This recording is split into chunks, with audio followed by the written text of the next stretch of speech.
नमस्कार। मैं हूं वंदना भारती और आप देख रहे हैं कमोडिटी इनसाइट्स विद वंदना भारती। सबसे पहले तो मैं जो क्वेरीज आई हैं वो यहाँ पे मैं क्वेरीज के आंसर में देना चाहूंगी जल्दी जल्दी, और वो मैं कमेंट सेक्शन में जाके कर दूंगी। और अब वीक का पहला दिन है, काफी वॉलाटाइल है और सबसे ज्यादा परेशानी है कि यहाँ पे गोल्ड और सिल्वर जो है काफी गैप डाउन ओपनिंग के साथ यहाँ पे शुरुआत हुई है मार्केट की।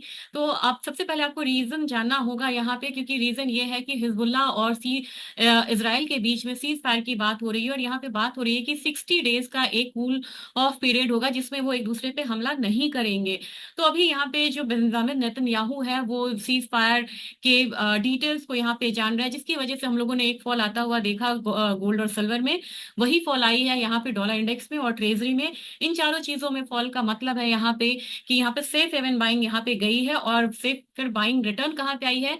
बाइंग रिटर्न आई है इक्विटी में। और यहाँ पे अगर मैं स्क्रीन शेयर करके आपको यहाँ पे दिखाना चाहूँ तो आप यहाँ पे क्लियरली देख सकते हैं कि किस तरीके से इक्विटी मार्केट में एक बाइंग रिटर्न आई है, जिसने यहाँ पे थोड़ा सा अनअट्रैक्टिव किया है गोल्ड को। लेकिन एक चीज आपको मान के चलना होगा, गोल्ड यहाँ पे बहुत मेजर फॉल नहीं देगा, लेकिन साथ साथ में ये हमारा ट्रेजरी यील्ड है। और ट्रेजरी यील्ड में भी आपने यहाँ पे देखा है कि एक ग्रीन जोन में है, लेकिन ओवरऑल थोड़ा सा यहाँ पे पॉज आता हुआ दिख रहा है। वही बात की जाए डॉलर इंडेक्स की, तो डॉलर इंडेक्स में एक यहाँ पे अपसाइड से फॉल आया है। और मैंने जो बोला था कि ये रेंज जो है एक रेजिस्टेंस जोन है, उसको इसने ब्रीच करा था, लेकिन वहां से ऊपर प्राइसेस नहीं जा रहे हैं। तो मुझे लग रहा है कि अब एक फॉल आना चाहिए 106.9 की तरफ। और डाउ जोन्स में यहाँ पे फिर से बाइंग रिटर्न आई है, क्योंकि यहाँ पे पीस की बात हो रही है। और यहाँ पे फिर से ये अपने रिकॉर्ड हाई की तरफ बढ़ रहा है, जो कि रिकॉर्ड हाई इसका अगर देखा जाए यहाँ पे तो 44,486 का, यानी कि 44,500 के करीब ये दोबारा जा रहा है। तो पैसा यहाँ से निकलेगा, अपना बुलियन काउंटर से पैसा निकलेगा, और पैसा निकलेगा आपको यहाँ पे और भी काउंटर से जो मैं आपको शेयर करूंगी। तो फिलहाल मुझे लग रहा है कि यहाँ पे अगर इंटरनेशनल गोल्ड गिरता है तो 26-20 डॉलर तक एक हम डाउन साइड आता हुआ देख सकते हैं। 26-20 डॉलर को आपको मान के चलना होगा इंटरनेशनल मार्केट में। हमारी बाजार की बात की जाए तो मुझे लग रहा है कि आपको शॉर्ट साइड में रहना चाहिए अगर आप शॉर्ट टर्म ट्रेडर हैं। पहला टारगेट यहाँ पे हम यहाँ पे रखेंगे 75,500 के 550 के करीब का यहाँ पे रखना चाहिए, या 77,700 का हम यहाँ पे पहला टारगेट रखेंगे। दूसरा, अगर यहाँ से इससे नीचे की क्लोजिंग होती है तब जाके यहाँ पे हम 75,000 का एक टारगेट रखेंगे डाउन साइड का। फिर से मैं यहाँ पे रिपीट करना चाहूंगी, 75,700 हमारा पहला टारगेट होगा, दूसरा होगा 75,000। ये शॉर्ट टर्म ट्रेड है, इंट्राडे में हो सकता है कि हल्का बाउंस हम आता हुआ देखे, क्योंकि ऑलरेडी यहाँ पे 1,200 रुपए का फॉल है। सिल्वर में देखा जाए तो सिल्वर अब यहाँ पे सिल्वर में काफी लोग ट्रैप भी हुए हैं, जैसा मैं कमेंट सेक्शन में पढ़ रही थी। मुझे लग रहा है कि सिल्वर में अभी भी आपको सेलिंग में रहना चाहिए। और $30, $30.4 या $30.3 के करीब ये कमोडिटी नीचे की तरफ जा सकती है। हमारे बाजार में एक बार फिर से ये 88,000 से लेके ये 87,300 की तरफ 400 की तरफ आने का ये प्रयास करेगा। तो ये जोन जो होगा ये 88,000 से लेके 87,500, ये हमारा बाइंग जोन होगा। और यहाँ पे और करेक्शन का आपको वेट करना चाहिए। तो सिल्वर में अभी यहाँ पे बाइंग एडवाइजेबल नहीं है मेरी तरफ से। जिन लोगों का सेलिंग यहाँ पे ट्रैप था वो यहाँ पे निकले। और काफी लोग जो यहाँ पे बोल रहे थे कि सिल्वर कब तक नीचे आएगी और कहाँ पे बाइंग करें, उनके लिए इस हफ्ते बाइंग का मौका है। और मैं कहूंगी कि गोल्ड में भी यहाँ पे बाइंग का मौका है।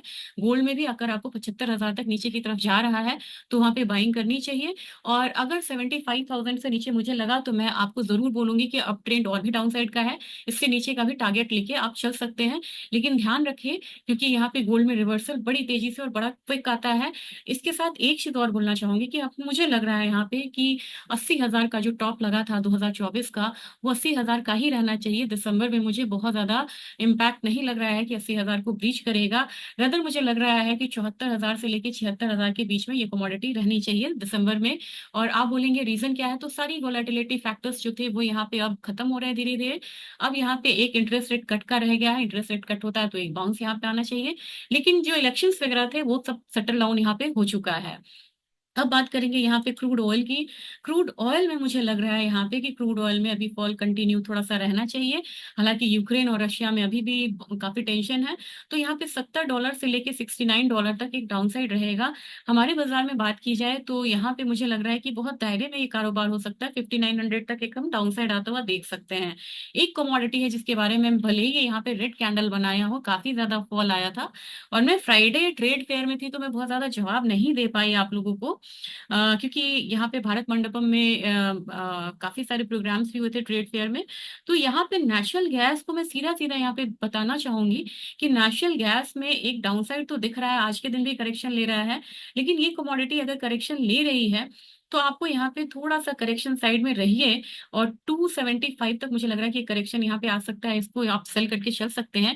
लेकिन देखना होगा कि 275 पे इसने सपोर्ट तो नहीं लिया है, यानी कि 275 से ये जो 271 वाला जोन है, ये एक सपोर्ट जोन की तरह काम कर सकता है नेचुरल गैस के लिए। तो यहाँ पे सेलिंग एडवाइजेबल है, लेकिन सिर्फ थोड़े पॉइंट के लिए 275 के लिए यहाँ पे सेलिंग एडवाइजेबल है। रही बात यहाँ पे बेस मेटल काउंटर्स में, तो मुझे लग रहा है आज के दिन में सेलिंग यहाँ पे करना चाहिए। अगेन आपको 802 803 आपको दिख सकता है कॉपर में, और जीरे में मैंने यहाँ पे बाइंग की सलाह दी थी, लेकिन अब वो टारगेट यहाँ पे आता हुआ दिख रहा है, एक डाउनसाइड का बन रहा है। लेकिन अगर करेक्शन आता भी है तो 24,500 पे यहाँ पे रुकना चाहिए।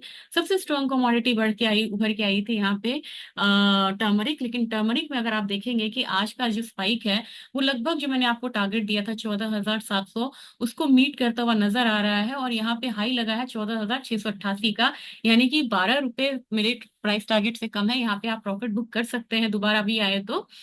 अब आप कहेंगे टर्मरिक में ऐसा क्या हो गया? टर्मरिक है या धनिया है, यहाँ पे एक्सपोर्ट डेटा काफी बढ़िया आया था, मैं आपसे शेयर कर दूंगी अगले वीडियोस में। और यहाँ पे थोड़ा सा सप्लाई टाइटनेस तो यहाँ पे देखने को मिला था, और इसकी वजह से प्राइसेस ऊपर की तरफ थे। लेकिन सेफली किसान भाई से खासकर निवेदन है कि 14,700 और 15,000 के बीच में अपने माल को जरूर बेचिए। और जीरे में काफी किसान भाई फोन भी करते हैं और वो क्वेरीज करते हैं। तो मैं कहूंगी कि अभी तो एक डाउनसाइड आ रहा है, फिर से एक बाइंग आएगी और 26,000 का टारगेट लेके फिर से हम चल सकते हैं दोबारा। धनिया ऐसी कमोडिटी है जिसमें हम लोगों ने स्पाइक आता हुआ देखा था काफी स्ट्रॉन्ग। अगर आप यहाँ पे धनिया को, अगर मैं थोड़ा सा 5 साल करके दिखाना चाहूंगी, 5 साल में क्या मूव है। ऐसे तो आपको देखने में लग रहा होगा कि बहुत हायर साइड ये कमोडिटी जा चुकी है जब मैं ईयर टू डेट दिखाती हूँ, लेकिन यहाँ पे लग रहा है कि अगर अपसाइड आता भी है तो 8400 का एक टारगेट ऊपर का बनेगा, जो कि अभी 8,000 पे है। यानी कि 400 की बढ़त अभी आती भी है बहुत तेज रैली, तो 400 तक की जो बढ़त है वो इस कमोडिटी में आपको देखने को मिलेगा। मैं ये यहाँ पे लगा देती हूँ, और यहाँ पे जब ये आएगा तो फिर इसे हम डिस्कस करेंगे, क्योंकि ये हर्डल अगर क्रिएट करता है ना, फेस कर लेता है, अगर 8,050 के ऊपर की क्लोजिंग होती है तो धनिया में हम 8400 आता हुआ देख सकते हैं। कैस्टर में अभी फिलहाल मेरी बाइंग की एडवाइस नहीं रहेगी। आज थोड़ा सा ये स्टेबल हो रही है कमोडिटी, लेकिन मुझे लग रहा है कि अगर स्टेबल हो भी रही है तो आपको थोड़ा सा वेट करना होगा। और कैस्टर का अगर आप प्राइस देखेंगे यहाँ पे, तो अपसाइड आता भी है ना यहाँ पे, तो 6550 तक आएगा, फिर एक पॉज देख सकते हैं ये कमोडिटी। तो 6550 6560 के लिए कैस्टर को आप बाई कर सकते हैं। रही बात यहाँ पे ग्वार गम और ग्वार सीड की, ये काउंटर किसी भी तरीके का अपसाइड फिलहाल नहीं दे रहा है। आज जो बाइंग आई है ये बाइंग मार्जिनल होगी, और 5240 तक के लिए आप यहाँ पे ग्वार सीड को बाइंग करिए। लॉन्ग टर्म में बाइंग आनी चाहिए, लेकिन अभी इंडिकेशंस नहीं है। और ग्वार गम में भी अगर आप बाइंग करते हैं तो मेरे ख्याल से 10,340 से लेके 10,500 के रेंज के लिए आप यहाँ पे बाइंग करिए, बहुत ज्यादा बाइंग नहीं है। हालांकि कॉटन ऑयल सीड केक में मुझे लग रहा है कि एक बाइंग उभर के आती है, तो 2710 से लेके अगर आप बाइंग करते भी हैं तो 2900 तक का एक पोजिशनल बाय आप इसमें करके चल सकते हैं। तो इन कमोडिटीज में आपको कैसे ट्रेड करना वो मैंने बता दिया, लेकिन इस बार बहुत सारे डेटा हैं। कल के दिन में consumer confidence, new home service data है। साथ में आपको ध्यान में रखना होगा कि थर्सडे और फ्राइडे यहाँ पे यूएस की मार्केट क्लोज है, इसका बहुत ध्यान रखिएगा। और क्लोज है तो एफएमसी मिनट्स भी आएगा, तो जो भी हाई वोलेटिलिटी देखने को मिलेगी मंडे, उसका इम्पैक्ट आपको मंडे एमसीएक्स पे भी देखने के लिए मिलेगा और एनसीडीएक्स पे।